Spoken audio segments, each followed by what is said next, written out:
De volta para a masmorra, Sung confronta o arquiteto. O arquiteto começa a criar alguns braços extras para enfrentar o menino Sung.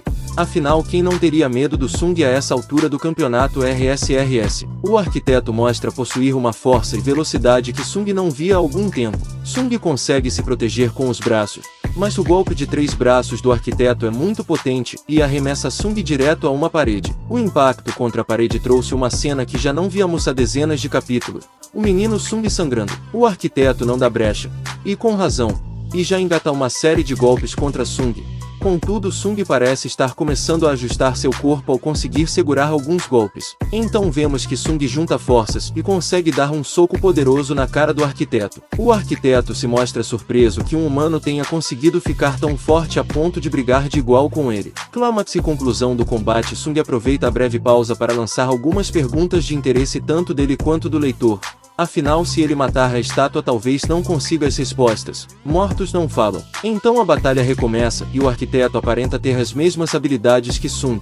O que faz sentido, já que foi o próprio que provavelmente deu as habilidades a Sung ou as ganhou de quem deu-as a Jinwoo. Os dois tentam usar a autoridade do monarca, e o resultado é bem parecido com o choque de Akis mostrado em One Piece. A estátua então pega algumas das armas dos soldados que Jinwoo derrotou no primeiro teste e revela que tudo o que está acontecendo com Sung foi planejado desde o início por ele, que não foi ele que o escolheu, ele apenas planejou tudo, e que quem realmente o escolheu foi o sistema. A batalha então continua e temos então uma sequência de imagens de tirar o fôlego. No meio da onda de cortes, Jinwoo de repente começa a conseguir prever os movimentos do arquiteto, o que lembra até uma famosa frase dita por Rayleigh em One Piece de que algumas habilidades só acordam no calor da batalha. Sung pode estar descobrindo novos poderes por estar em uma situação que nunca esteve antes, e agora aparenta estar mais forte do que quando entrou. Jinwoo evoluiu a ponto de conseguir decepar um dos braços do arquiteto, que percebe o porquê do sistema ter escolhido ele. A estátua fica irada e decide convocar os soldados da primeira parte do desafio para ajudá-lo, incluindo a estátua sorridente. Sung consegue lidar facilmente com todos os oponentes e temos mais uma sequência de imagens sensacionais. Depois de derrotar todos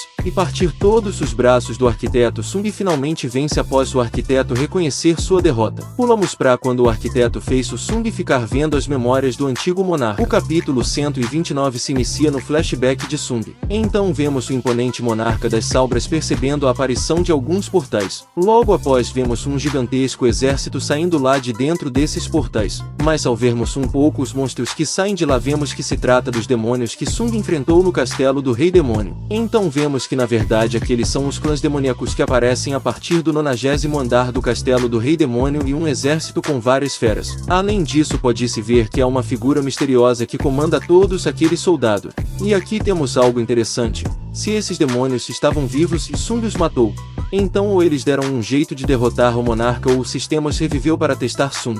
De toda forma, uma batalha incrível está para começar. Monarca das Sombras e figura misteriosa, conflito no covil. De volta ao presente, vemos que estão curando os membros da Guilda Hatters que haviam sido cortados. Então podemos perceber o quão poderoso é um bom healer, sendo que um healer Rekia se conseguia recriar membro, e o Mareka conseguindo fechar um corte tão profundo, ou pelo menos tentando. Seguindo adiante, vemos que Choi está tentando se organizar para enfrentar o arquiteto, mas várias estátuas se levantam para lutar também, incluindo a estátua colossal. Em seguida vemos o arquiteto dizer que se eles sobreviverem, essas estátuas poderão ver o renascimento de seu rei. Diante disso, podemos extrair algumas informações das frases ditas pelo arquiteto. Primeiro, ele fala que fez essas estátuas, então o sistema não controla de fato elas. Elas são criações que obedecem a seu criador. Segundo, ele fala que eles verão o renascimento do seu rei, ou seja, o monarca das Sombras. Sendo assim, Sung poderia não só estar recebendo as memórias do monarca, como também personificando o próprio. E isso pode ser um pouco problemático para a Guilda Hatters,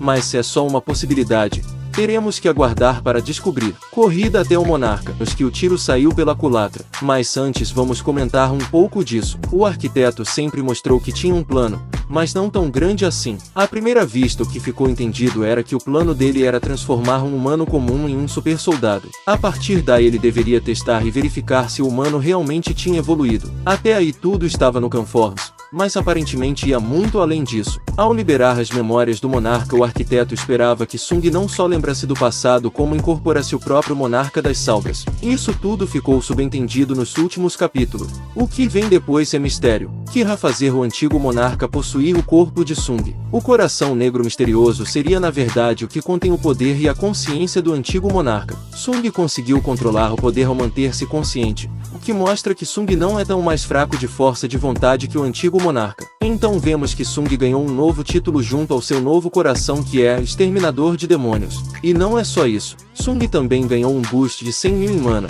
um aumento de mais de 10 vezes a quantidade que ele tinha, que era 9.433. Esse aumento com certeza fará Sung alcançar um patamar nunca antes visto pela guilda e pelo mundo. Outro detalhe é que com tanta mana Sung certamente conseguirá invocar uma quantidade bem maior de sombras, e sombras antigas como Beru devem ficar bem mais fortes do que eram originalmente. E para finalizar, Sung percebe o que acabamos de descrever. Primeiro, o coração teve um efeito diferente do esperado. Segundo, o coração não era para beneficiar Sung, e ele parece ter ficado sentido. O novo administrador. Como observado por Sung, as memórias que foram mostradas não foram suficientes para descobrir sobre o misterioso sistema e tampouco sobre o que é um jogador. Então o arquiteto se encontra encurralado. Ele pergunta se Sung acha que os monarcas o deixarão em paz. Essa parte ficou meio confusa, mas o que deixa a entender é que ele talvez precisasse do monarca para um plano de talvez derrotar os outros monarcas. Ou ele mesmo queria se proteger deles e tinha um plano que foi arruinado agora. Sung já começa a mostrar uma habilidade até então desconhecida de invocar adagas no estilo Gilgamesh, tirando de mini portais. O arquiteto diz que agora entende por que o sistema o escolheu.